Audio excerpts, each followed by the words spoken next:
Hello students, this is my new topic under the chapter The Age of Industrialization. Here it is a topic, factories come up.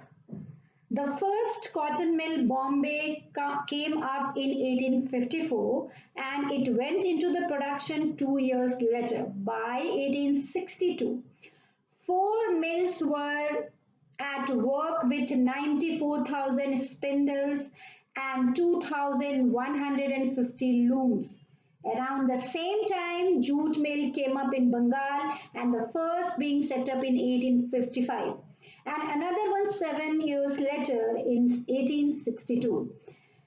In North India, the Elgin mill was started in Kanpur in 1860 and a year later the first cotton mill of Ahmedabad was set up by 1874.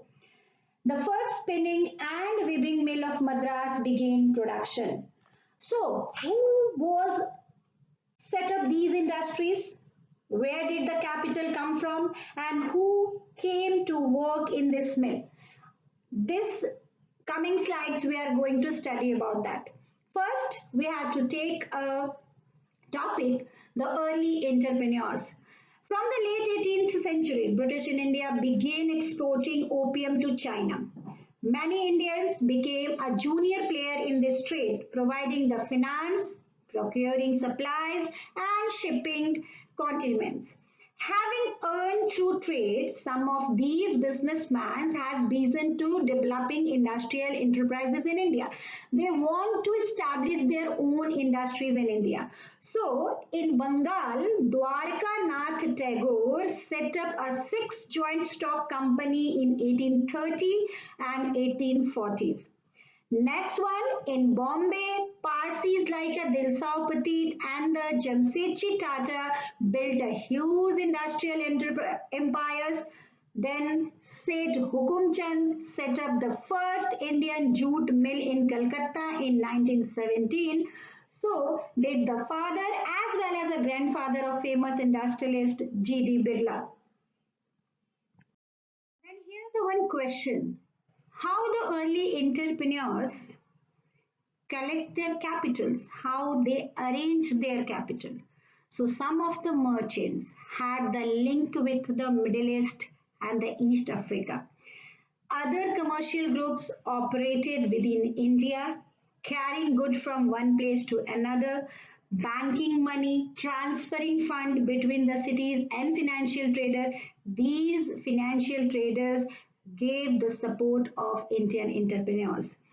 So hurdles, but the some hurdles came in a path of entrepreneurs, Indian entrepreneurs, as colonial control over the trade. That was a big problem in front of the Indian entrepreneurs. A colonial control over the Indian trade tightened the space within which Indian merchant could function became increasingly limited. They were barred from trading with Europe in manufacturing goods and had to export mostly raw material and food grains. So European managing agencies controlled a large sector of Indian industries and these agencies mobilized capital, set up joint stock companies and managed them. They are not given the chance to establish industries alone. The European merchants, industrialists had their own chamber of commerce which Indian businessmen were not allowed to join because on that time the India is under control of British. So when the Indian industrialists start to establish their industries, the question arises in front of them, where did the workers come from? In most industrial regions, workers came from the districts around. The peasants, artisans who found no work in the village went to the industrial center in search of work. Over 50% worker in the Bombay cotton industry in 1911 came from the neighboring district of Ratnagiri.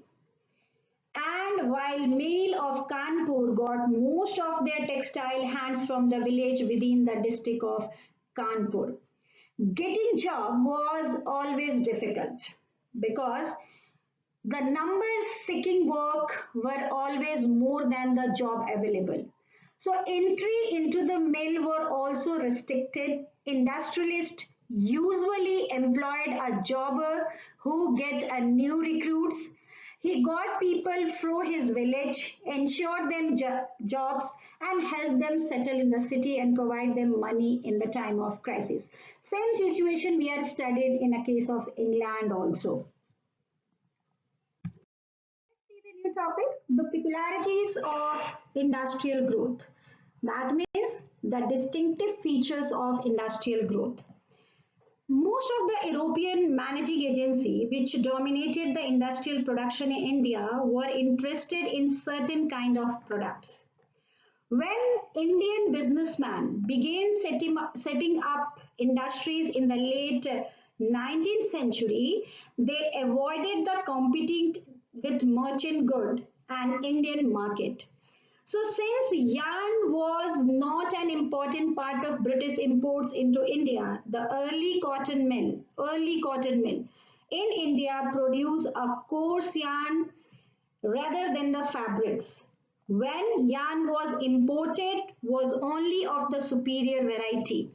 And the yarn produced in India, spinning mill was used by handloom weaver in India or exported to China. That means the only Indians are getting the coarse raw material.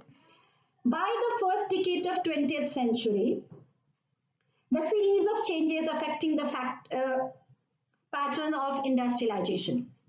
As the Swadeshi movement gathered to their momentum, the nationalists mobilized the people to boycott the foreign clothes. From 1906, industrialists in India began to shifting from yarn to cloth production. Cotton piece good production in India doubled between the 1900 and 1912. Under the British control over the India, when 1914 First World War was started. On the time of that, what was the impact of First World War on Indian industries? Yet, till the First World War, industrial growth was slow. The war created a dramatically a new situation. With British mill busy with war production to meet the need of army, Manchester import into India completely declined. Suddenly, the Indian mills had a vast home market to supply. As the war prolonged, the Indian factories were called upon to supply the war needs. That means these Indian peoples are also become a supplier of war-related goods. After the war, the Manchester could never recapture its old position in Indian market. Cotton production collapsed. Export of cotton cloth from Britain failed dramatically. Within the colonies, local industrialists gradually consolidated their position and foreign manufacturing and capturing the home market. That means this First World War came like a good thing in front of the Indian after the war. Everything, the recapturing of the previous situation by the Indian industrialists. The small scale industries predominated. While the factory industry grew steadily after the war, we studied like that, large industries formed only a small segment of economy. Small scale production continued to predominate. Only a small proportion of total industrial labor force worked in registered factory because every worker is not getting a job. The rest worked in a small workshops and the households units. Handicrafts production actually expanded in 20th century while chief machine-made trades wiped out to spinning industry in 19th century. The weavers survived despite problems in 20th century. Just we see that the 20th century, the handloom cloth production expanded steadily, almost traveling between the 1900 and 1940. By second decade of 20th century, we find the weavers using the looms with a fly settle. This is a new type of device. This increased the productivity per worker and it speeded up production and reduced the labor demand. Because of that, the Indian markets are growing slowly. Some measures adopted by the producers in India to expand the market for their goods in 19th century. And the advertisement is made product appear desirable and necessary because this is only the way to give the information related to the products. So when the Manchester industrialists began selling the clothes in India, they put label on the clothes bundle when buyer saw made in Manchester written in bold on the label. They were expected to feel confident about buying the clothes. That means this advertisement make a faith in between of the buyers. Label also carried the image and were very often beautifully illustrated because the different type of images used by the producers. What kind of images used by the producers? Images of Indian god goddesses regularly appeared on these labels, and it was as if the association with God gave the divine approval of good being sold.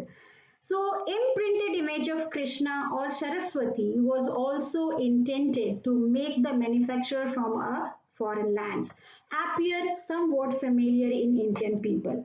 So, by the 19th century, manufacturers were printing the calendar to popularize their product. Unlike newspapers and magazines, calendars were used even by people who could not read.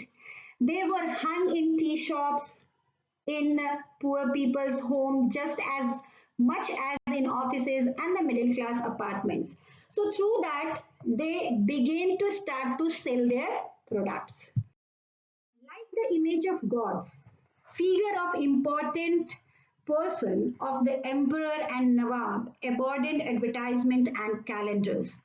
The message very often seemed to say, if you respect the royal figure, then respect this product. When the product was being used by the king or produced under the royal commands, its quality could not be questioned. So, when Indian manufacturers advertised, the nationalist message was clear and loud.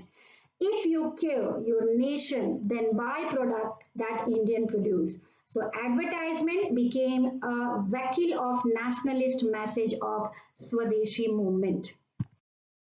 Thank you. This is the last topic of our chapter. I hope you understand. Thank you. Thank you so much.